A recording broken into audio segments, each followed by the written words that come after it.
Hello guys, welcome back to my channel. അപ്പോൾ ഇന്ന് second ഇയറിലെ last day ആണ് കേട്ടോ. വീഡിയോസ് എടുത്തിട്ട് കുറേ ദിവസമായെങ്കിലും അപ്ലോഡ് ചെയ്യാൻ ഇപ്പോഴാണ് പറ്റിയത്. സുബിന മിസ് പോണതിൻ്റെ ഭാഗമായിട്ട് മിസ് തന്നതാണ് കേട്ടോ ഈ ഡയറി മിൽക്ക്. അതിലിടയ്ക്ക് സാറ് വന്നു കേട്ടോ ഇന്റേൺഷിപ്പിനെ പറ്റി പറയാൻ.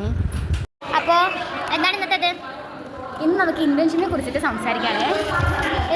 ഫിഫ്ത്ത് സെം അതായത് തേർഡ് ഇയർ ആകുമ്പോഴത്തേക്കും നമ്മൾ എന്ത് ചെയ്യണം?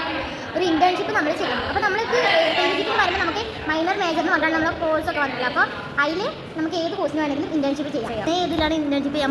ഞാൻ സൂ ആൻഡ് മ്യൂസിയം ഉണ്ട് നമ്മുടെ തൃശ്ശൂർ. അപ്പോൾ അതിലാണ് ജസ്റ്റ് പ്ലാൻ ചെയ്തത്. രണ്ടെണ്ണമാണ്. ഒന്ന് ഞാൻ മൈനർ എടുത്തിട്ടുള്ളത് സൈക്കോളജിൻ്റെതാണ്. അതൊന്ന് ട്രെയിൻ കോഴ്സ് ആയിട്ടുള്ള ഇംഗ്ലീഷിൻ്റെ കോഴ്സ്. അത് ബുക്കിൻ്റെ പബ്ലിക്കേഷനിൽ പോയിട്ട് അവിടെയുള്ള കാര്യങ്ങളൊക്കെ നോക്കി കണ്ടുപഠിച്ചു ഒരു അനലൈസ് ചെയ്യുന്ന കാര്യങ്ങളൊക്കെയാണ് അത്. അതെ. അപ്പോൾ പിന്നെ പറയാനുള്ളത് നമ്മളെ ലാസ്റ്റ് ഡേ ഓഫ് സെക്കൻഡ് ഇയർത്തെ ലാസ്റ്റ് ഡേ ആണ്. അപ്പോൾ വിനയ്ക്ക് എന്താണ് പറയാനുള്ളത്? അല്ലാതെ നിങ്ങൾ മിസ് ചെയ്യുന്നുണ്ട്. പിന്നെ ഇനി ഒരുപാട് ഇന്റേൺഷിപ്പും കാര്യങ്ങളൊക്കെ ആകുമ്പോൾ അതിൻ്റെ ബിസിയും കാര്യങ്ങളൊക്കെ ആകും. പിന്നെ ആരും കാണാനൊന്നും പറ്റില്ല. അങ്ങനെ എന്താ പറയുക, ഒരു മന്ത് കഴിഞ്ഞാൽ മെയ്യിൽ നമുക്ക് third sem fourth sem exam start ചെയ്യുന്നുണ്ട്. മെയ് 7 എന്നുള്ളത് നമ്മുടെ നോട്ടിഫിക്കേഷൻ വന്നിട്ടുണ്ട്. ഇനി പ്രിൻസിക്ക് എന്താണ് പറയാനുള്ളത്? പ്രിൻസി ഏതാണ് ഇന്റേൺഷിപ്പിൽ എടുക്കുന്നത്? ഏതൊക്കെ വിചാരിക്കണേ ഏതൊക്കെയാണെന്ന് പറയും. ഞാനിപ്പോൾ പൊളിറ്റിക്സിൻ്റെ ഹിസ്റ്ററീൻ്റെ ഒക്കെ നോക്കുന്നുണ്ട്. എന്തോ അതിൻ്റെ ക്ലാസ്സും കാര്യങ്ങളും. പിന്നെ സൈറ്റ് വിസിറ്റ് ഉണ്ടോ? ഫീൽഡ് വിസിറ്റ് ഇല്ലേ? ഫീൽഡ് വിസിറ്റും ഉണ്ട്. അതും കാര്യങ്ങളൊക്കെയാണ് ചെയ്യുന്നത്. Last day of second year നമ്മൾ കാണുമ്പോൾ നമ്മൾ തേർഡ് ഇയറിലായിട്ടുണ്ടാവും. എന്താ പറയാനുള്ളത്? വെള്ളം കുടിച്ചോ ആവശ്യത്തിന് വെള്ളം കുടിച്ചോ? എന്താ പറയുക, ഇപ്പോൾ 2 മാസം കഴിയുമ്പോൾ നമ്മളെല്ലാവരും കാണാം. അല്ല, അടുത്ത മാസം എക്സാം ആണെന്നുണ്ടെങ്കിൽ നമ്മൾ വരും കാണും. അപ്പോൾ കാണാം. പിന്നെ ഇന്റേൺഷിപ്പിന് എവിടെയൊക്കെയാണെന്ന് പറയുന്നത് നമുക്ക് അതൊക്കെ ഒന്ന് റെഡി ആക്കണം. ഇന്റേൺഷിപ്പിന് പോകണം.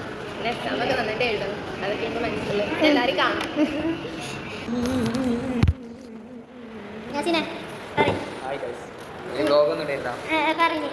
ഇന്റേൺഷിപ്പ് ചെയ്യാൻ എവിടെ പോകാൻ താല്പര്യം?